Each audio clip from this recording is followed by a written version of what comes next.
Saudara-saudara sekalian, pada kesempatan kali ini kita akan belajar tasawuf di kelas kita. Jadi memulai tasawuf ini kita mulai paling mendasar sekali, karena memang beberapa kali kesempatan saya kemudian ditanya oleh teman-teman, kenapa muncul ilmu tasawuf, apakah ilmu tasawuf itu ada pada zaman Rasulullah atau tidak. Jadi perlu kita sadari bersama bahwa zaman Rasulullah cabang-cabang ilmu itu memang belum ada. Ilmu tauhid, ilmu fikih, dan ilmu-ilmu yang lain yang menjadi cabang-cabang ilmu itu baru ada setelah menjadi kajian-kajian khusus, tentunya pada generasi-generasi setelah Rasulullah SAW. Pertanyaannya, apakah orang-orang yang mendalami ilmu tasawuf itu, atau orang-orang yang kemudian hidupnya menjadi bagian dari sufi, itu kemudian bertahan dengan Rasulullah? Nah, ini yang kemudian akan kita bahas di kelas tasawuf kita ini. Jadi teman-teman sekalian, barangkali kalau yang pernah membaca hadis Arba'in Nawawi misalnya, di hadis kedua Sayyidina Umar pada saat itu menceritakan bahwa beliau sedang berkumpul dengan sahabat-sahabat yang lain. Tiba-tiba ada seorang laki-laki yang hadir, kemudian tanya 3 hal. Tanya tentang Islam, tentang iman, dan tentang ihsan. Nah, inilah 3 hal ini yang menjadi bagian yang kemudian pada akhirnya menjadi ilmu-ilmu tersendiri. Jadi di dalam kajian keislaman itu, seseorang yang kemudian mau menjadi muslim harus mengerti bahwa ada rukun Islam, ada rukun iman, kemudian ada juga yang disebut ihsan. Rukun Islam kaitannya dengan ubudiyah yang haliyah. Seringkali kemudian kita menggambarkan misalnya tentang sholat, tentang haji, tentang puasa, tentang zakat, tentang bagaimana munakahah, muamalat itu. Ini kajian-kajian ilmu-ilmu yang sampai sekarang orang lebih mudah mengatakan sebagai ilmu fikih. Ada kajian-kajian keimanan yang kemudian sampai sekarang orang lebih mudah memahami sebagai ilmu akidah, ilmu tauhid. Nah, kalau tasawuf sendiri itu fokusnya kepada akhlak. Dalam konteks hadis tersebut barangkali lebih mudahnya tentang ihsan. Nah, apakah orang-orang sufi, pertanyaan saya tadi, itu kemudian mengikuti ajaran Rasul? Tentunya kita tidak bisa menjawab mengikuti atau tidak pada saat ini. Silakan nanti teman-teman dengarkan lebih lanjut kajian-kajian saya. Pertama, memang zaman Rasulullah, zaman sahabat, kehidupan-kehidupan pada saat itu sangat dekat sekali dengan kehidupan-kehidupan yang diajarkan oleh Rasulullah. Pada saat beberapa generasi tabi'in, ini mulai ada pergeseran di mana wilayah Islam semakin meluas. Banyak umat-umat Islam yang kemudian sebagian pemikirannya terkontaminasi dengan budaya-budaya di luar Muslim, sehingga pada saat itu kehidupan mulai sedikit demi sedikit berubah. Dan akhirnya pada zaman itu kekhalifahan misalnya,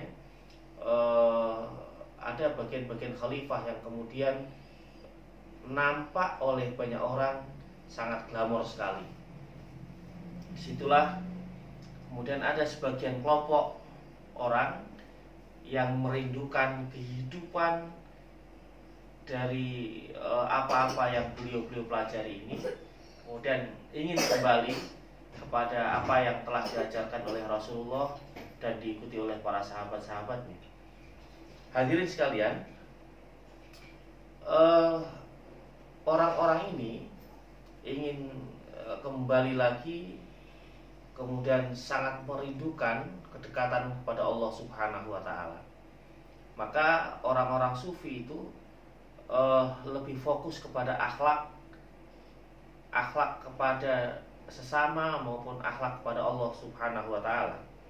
Nah, ini tercatat misalnya oleh tokoh-tokoh sufi yang kemudian menuliskan beberapa pemikirannya, misalnya Syekh Ma'ruf Al-Karhi misalnya. Beliau menyampaikan bahwa iyyaka an tatrukal amal fa inna dzalikal ladzi yuqarribuka ila ridha maulaka. Faqultu wa ma dzalikal amal? Faqala dawamu ta'ati rabbik wa hikmatul muslimin wan nasihatu lahu. Ini ada di dalam risalah Kusyairiyah Shahifah 9. Iyyaka an tatrukal amal, takutlah atau jauhilah oleh kalian dari meninggalkan amal-amal ibadah kepada Allah Subhanahu wa taala. Fa inna dzalikal ladzi yuqarribuka ila ridha maulak. Karena sesungguhnya amal, menurut Syekh Ma'ruf Al-Karhi, sungguhnya amal ibadah itulah yang mendekatkan kamu kepada Allah Subhanahu wa taala. Faqultu wa ma dzalikal amal? Kemudian saya bertanya, amalan seperti apa? Faqala dawamu ta'ati rabbik. Maka beliau menjawab, yaitu melazimkan taat kepada Tuhanmu. Wa hikmatul muslimin, dan khidmah kepada orang-orang muslim. Khidmah itu ya melayani, melakukan kebaikan kepada sama muslim. Wan nasihatu lahum, dan memberikan nasihat kepada mereka. Nah, ini menggambarkan bahwa orang-orang sufi, Syekh Ma'ruf Al-Karhi ini bagian dari tokoh sufi, itu menggambarkan bagaimana kehidupan seorang sufi itu adalah orang yang kemudian mencoba untuk menyeimbangkan akhlak terhadap sesama maupun akhlak kepada Allah Subhanahu wa taala.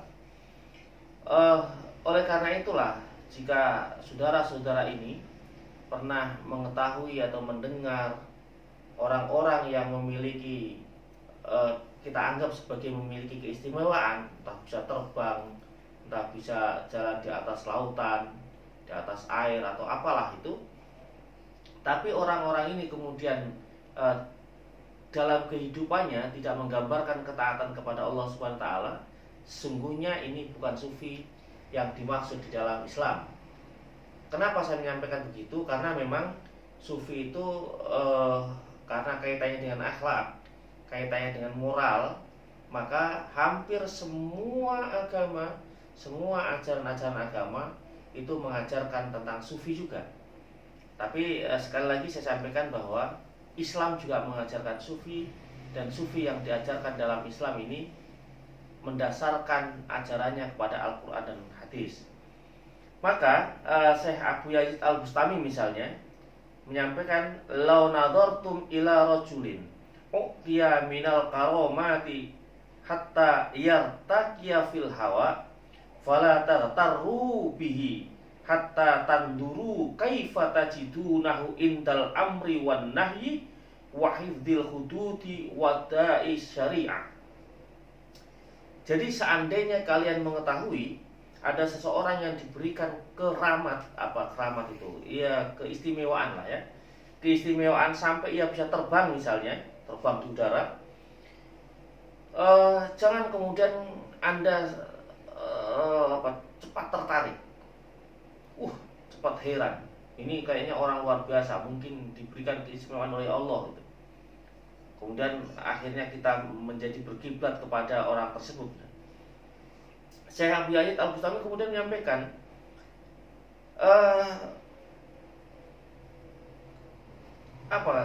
beliau menyampaikan gini, hatta tanduru kaifa tajidunahu indal amri wan nahyi wa hifdzil hududi wa ada'i syariah.